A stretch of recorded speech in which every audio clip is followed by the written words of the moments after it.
小心别成为下一个当今大马。您是否针对沈可婷因意外创18名文车党少年而被判处6年监禁的案件上网骂大马司法和法官，甚至留言司法不公，天理何在？您是否喜欢在网上留言发表批评政府、官员、政党、政策、法律、司法程序、法庭案件的言论或影片呢？请您务必要看完这支影片，以免祸从口出，成为下一个当今大马，后悔莫及呀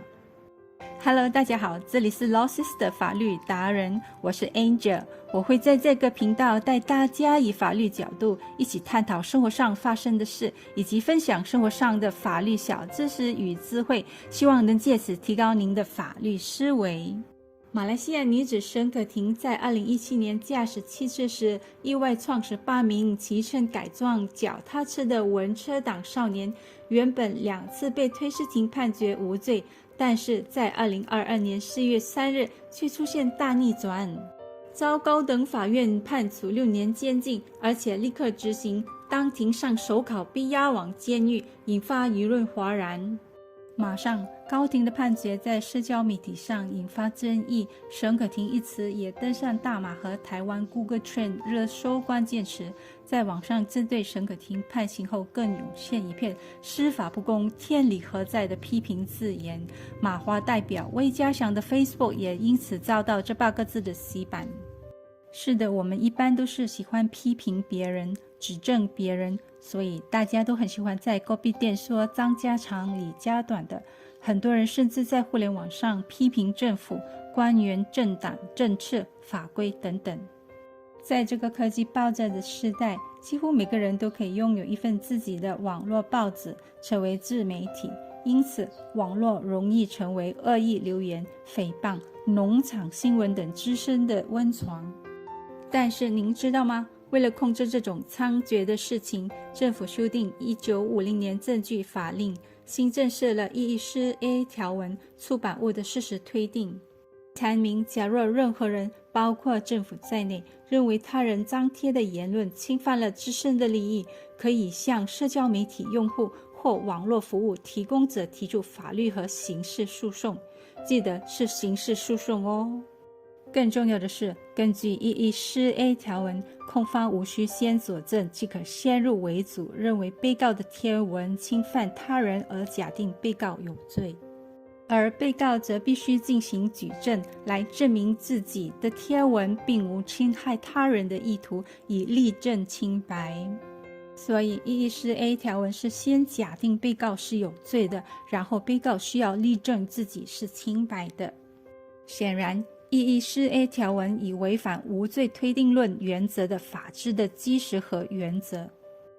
无罪推定论原则是，任何人在未经法院定罪前当无罪论，而且对被告人所指控的罪名须有确凿的证据，倘若审讯无法证明被告有罪，就应推定被告无罪。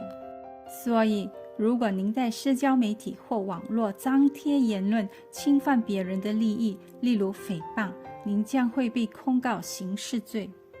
不仅如此，在马来西亚，司法机构几乎是豁免于公众的批评和检视的。我们不可以去批评或评论法院正在审理的案件，以免预先判断案件或影响法官的判决。那您接下来可能会问，法院已经审理过的案件呢？我们可以评论吗？答案是不可以。任何对法院裁决的不礼貌或者不适宜的评论或文章，通常都会被认为是蔑视法庭的，而且是刑事蔑视。您知道吗？联邦宪法第126条和1964年的法院法令第13条授权马来西亚联邦法院、上诉法院和高等法院惩罚蔑视法庭事件。法院一般将蔑视法庭分为2类，即民事蔑视法庭和刑事蔑视法庭。刑事蔑视法庭包括妨碍或干涉或者会倾向于妨碍或干涉司法行政的言辞或行为，而民事蔑视法庭则包括不服从法院的判决、命令或其他有关的法律程序。我们看到的是妨碍或干涉司法行政的言辞或评论，比不服从法院的判决和命令的行为是更为严重的蔑视法庭。在马来西亚，任何会在不同程度上影响司法行政的行为，或可能会阻碍目前正在法院待审的民事或刑事案件的公平审判，也是不被允许的，也都被将视为蔑视法庭。在马来西亚，老百姓对法官或法院判决的任何批评都必须保持在合理、礼貌和善意的范围内，否则这可能被视为蔑视法庭。这就是法院对蔑视法庭的态度。法官在 Koperasi Serbaguna Taiping Barat Berhad 对 Lim Ju Dong 案件中表示，任何被发现蔑视法庭的人和行为是一个应该不惜一切代价受到约束和惩罚的，因为这种不被允许的行为将会降低法院在公众眼中的尊严和权威。所以，一切对法官或法院判决的任何批评都必须保持在合理、礼貌和善意的范围内。那犯了蔑视法庭罪将如何被惩罚呢？蔑视法庭，无论是民事还是刑事，都可能导致被监禁或罚款。让我们来看看下面这个令马来西亚人深感悲痛和震惊的案例。联邦法院在2021年2月19日裁决当今大马 Malaysia Kini 刑事蔑视法庭罪名成立，重罚50万令吉，但总编辑严从庆则无罪。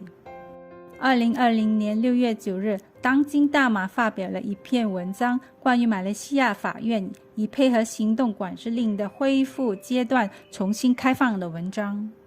但是在这篇文章的公众评论部分，一位订阅者留下了5条批评司法独立和首席大法官的评论。这位订阅者的评论是针对高等法院对前沙巴首席部长丹斯里穆斯阿曼被控告腐败和洗黑钱罪无罪释放有关。检察官引用刚才所提到的1950年证据法令第114A 条文提控当今大马，并指新闻机构必须为恶意冒犯的评论负责。根据第114A 条文，任何被描述为所有者、主持人、管理员、编辑或副编辑，或以任何方式协助发布或重新发布出版物的人，都被推定为发布者或出版商，因此可能承担有关内容的法律责任。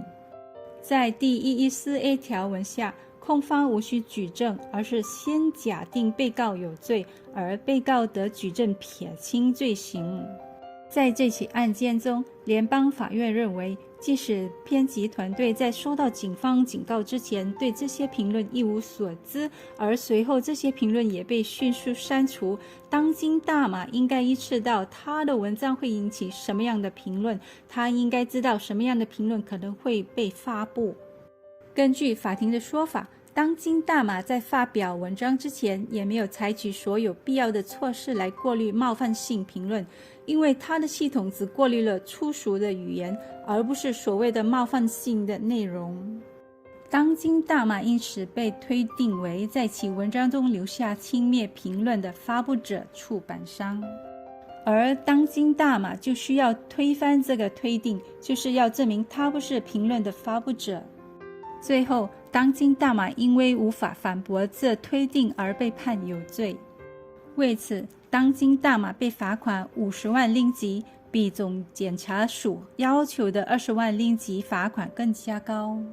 当今大马过后发起筹款行动，希望借助读者和社会力量筹集50万令吉以支付法庭定下的罚款，因为如果他无法承担相关的罚款数额，他将面临关闭的命运。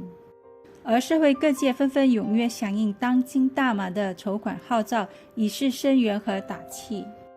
罗西斯认为，有了这个判决的先例，以后如果网络使用者在留言平台侮辱任何一方，受辱的一方也可以起诉平台使用者、版主和平台拥有人这3方。而且在2022年3月29日，联邦法院拒绝了当今大马对上述案件的审查要求，意思是法院驳回当今大马试图推翻蔑视法庭罪的最终申请。此案件的判决已经标志性地打开了一个先例，造成网络媒体未来会因为读者的留言而面临受罚，而自媒体或网红也会遭受到同样的威胁。所以对于这个问题，可以在网上批评或评论沈可婷的案件吗？答案是呼之欲出吧。沈可婷的案件还在进行中，所以很多律师都劝告大众应该谨慎言论，在案件上诉结束之前勿随意抨击司法。但是 Lossis 的建议，即使在沈可婷案件上诉结束之后，也不要随意抨击司法，大家应该谨慎言论，在任何时候都不要抨击司法，无论是对的或者是错的。更不可抨击法官，因为有案例证明抨击司法可能会被控告蔑视法庭罪，而您可能会因此而付出沉重的代价。在网络时代，凡走过必留下痕迹，不要随意留言人云亦云。50万马币对普通人来说，即便是网红来说，也不算是个小数目。当今大马可能因为众筹而逃过这一劫，身为普通人的我们有这么幸运吗？所以凡事应该三思而后行，以免祸从手出，惹祸上身，成为另一个当今大马。好啦，今天的影片就到此为止。这里是 Lossis 的法律达人。如果你想让我们探讨什么话题的话，记得留言让我知道。别忘了订阅 Lossis 的法律达人的 YouTube 频道。谢谢，我是 Angel，我们就在下一集见啦，拜拜。